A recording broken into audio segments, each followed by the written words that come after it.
All right, shalom. First and foremost, I want to give all praise, glory, and honor unto Yahweh, Bahashem, Yahweh Shai, Bahashem, Harakakodash. A double honors unto the elders and apostles of Jim as Great Millstone, and a sincere shalom to Yakim, bringing out this word in diligence and in truth. Another lesson through the spirit and power of Yahweh Bahashem Yahweh Shai. I want to touch on this topic here. It's from Yahoo News, and it states, farmers warn food aisles will soon be empty because of crushing conditions.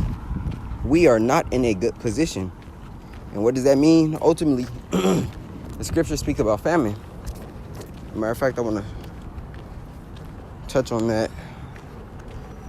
Going to the book of 2nd Esdras 15. And I'll start here at 5. Behold, saith Yahweh Bashem Yahweh Shai, I will bring plagues upon the world, the sword, famine, death, and destruction. For wickedness hath exceedingly polluted the whole earth, and their hurtful works are fulfilled. Hey, so Yahweh Bashem Yahweh Shai is bringing famine as a scourge for amendment, as the scriptures speak of, man. You know, he's bringing forth this plague, to terrorize you people. And the scriptures tell you, better it is to die of the sword, just like it, just grab it, than a famine.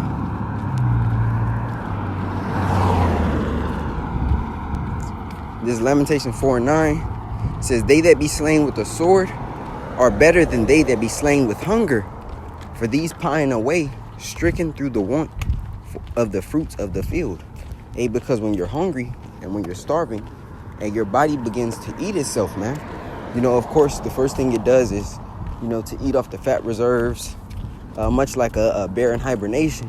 Hey, but what happens when you no longer have fat? You know, all your nutrients start to slowly, you know, lose themselves, so to speak, man. You know, hey, and they say when a person loses 3 meals, you know, that's when they lose it. Hey, but I believe it's much faster in America because, hey, here, you know, people eat, you know, every 3 hours, you know, and between those 3 hours, you know, they're eating snacks, you know, basically to fill their cravings. The food don't have any nourishment, and then they're not eating foods filled with, you know, as much nutrients as you can get. They're not eating the vegetables, they're not eating the fruits, they're eating all junk food, along with the medications that they're on and the drugs and the alcohol that they're taking, man. So, and when famine hits here, man, it's going to tear this place apart. It's going to tear this place apart, man. You know? But I want to, I think in the blue letter I have 2 Kings. But here, I'll just read the article and get back into it. It says, farmers warn food aisles will soon be empty because of crushing conditions. We are not in a good position. The UK is facing dire food shortages, forcing prices to skyrocket, and experts predict this is only the beginning. Hey, and if it's happening in the UK, it's going to happen here. And when it happens here, it's going to be worse than the UK. You know, because here you have, for example, Vegas itself. You know, you can get something to eat 24/7. I know in a lot of states down south, you know, they may close up shop at 8, 9 o'clock. And I know on weekends, certain weekends, you can't even go out and get liquor. But in a place like Vegas, hey, you can literally buy liquor 24/7. You can literally go get something to eat 24/7. You know, nothing is ever fully closed here in this place, right? But it says the UK is experiencing these things. It says extreme weather is wreaking havoc on crops across the region. England has experienced more rainfall during the past 18 months than it has over any 18-month period since record keeping began in 1836. Hey, so due to extreme weather, Yahweh Bashem Yahweh Shai is plaguing the crops, not allowing the land to yield its amount of its strength, basically. It says because the rain hasn't stopped, many farmers have been unable to get such crops such as potatoes, carrots, and wheat into the ground. Right, and those are your staple comfort foods.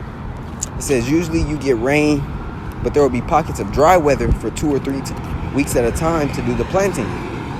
That simply hasn't happened. Now I want to go into the precepts. I want to go into the book of Daniel. That's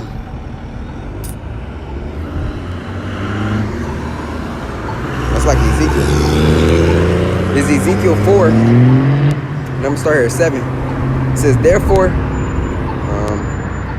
thou shalt set thy face toward the siege of Jerusalem, and thine arm shall be uncovered, and thou shalt prophesy against it. And behold, I will lay bands upon thee, and thou shalt not turn thee from one side to another, till thou hast ended the days of thy siege. Take thou also unto thee wheat and barley and beans and lentils and millet and fitches, and put them in one vessel, and make thee bread thereof, according to the number of the days that thou shalt lie upon thy side. 390 days. So like 390 days shalt thou eat thereof, and thy meat which thou shalt eat shall be by weight. 20 shekels a day from time to time shalt thou eat it. Thou shalt drink also water by measure, the 6th part of an hin from time to time shalt thou drink. Right? Showing you that we're coming into a time where people are going to have to ration food. And we also understand that when that time of food rationing is basically over due to not having access to it, what do people do? You know, they turn to their neighbor as food. You know, when you watch them shows like Tom and Jerry, and they start looking at each other as a steak, well, that's the same thing that these people are going to be doing. They're going to be eating their house pets, and then they're going to be eating their own family members. You know, babies and all. How do we know? It happened in the ancient days, it's going to happen again. You know, nothing new under the sun, man. So, I want to grab that as well. This is 2 Kings. Salaki.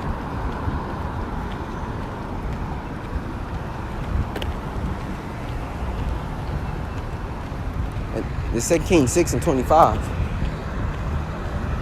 And it reads, And there was a great famine in Samaria, and behold, they besieged it, until an ass's head was sold for 80 pieces of silver. And that's the thing, when cities and lands are being besieged, you know, there's an enemy army basically encamped or entrenched about to stop the increase or the flow of goods into their land, man. You know, when you watch these shows like Game of Thrones, The Last Kingdom, you know, so forth and so on, those type of shows that have that ancient, you know, type of theme to them, you know, they show forth how they destroy and besiege cities. So like it. That was 25. It says, and there was a great great famine in Samaria, and behold, they besieged it until an ass's head was sold for 80 pieces of silver, and the 4th part of a cab of dove's dung for 5 pieces of silver. Right, so the least desirable pieces of that animal was sold for extremely expensive prices, because there was nothing else. And as the king of Israel was passing by upon the wall, there cried a woman unto him, saying, Help my lord, O king. And he said, If the Lord Yahweh Shema Shai doth not help thee, whence shall I help thee? Out of thy barn floor? Out of thy wine press? And the king said unto her, What aileth thee? And she answered, The woman said unto me, Give thy son, that we may eat him today, and we will eat my son tomorrow. So we boiled my son, showing you how drastic the situation became in the besiegement, that they started looking to their children as meat, you know. And we already understand the women here in America really already don't give a fuck about their children. So how much more when they're screaming, crying, you know, they don't have food and they can't provide for that child anymore. They already have disdain towards the fruit of their womb. You know, they gonna eat the little kid, man. It says, so we boiled my son and did eat him. And I said unto her on the next day, Give thy son that we may eat him. And she hath hid her son. Hey, so it's showing you, man, hey, these people in America have no idea what's happening, nor what they're going to have to face real soon. You know, when we go into the book of Daniel, and it speaks about a time since as was never upon the earth. Hey, that's speaking of, you know, all the hell. It's a amalgamation, so to speak, of all the previous captivities and hells that Israel faced before on steroids, man. You know, and this is why we need Yahweh Shem Yahshua for protection and for guidance, man. Because if you don't have him, you ain't gonna make it. Plain and simple. Hey, I just wanted to bring this quick lesson to the body. Lord willing, it was edifying. I want to give all praise, glory, and honor unto Yahweh, Bahashem, Yahweh Shai, Bahashem, Harakakwadash. A double honors unto the elders and apostles of GMS Great Millstone. And a sincere shalom to Yakim, bringing out this word in diligence and in truth. Shalom.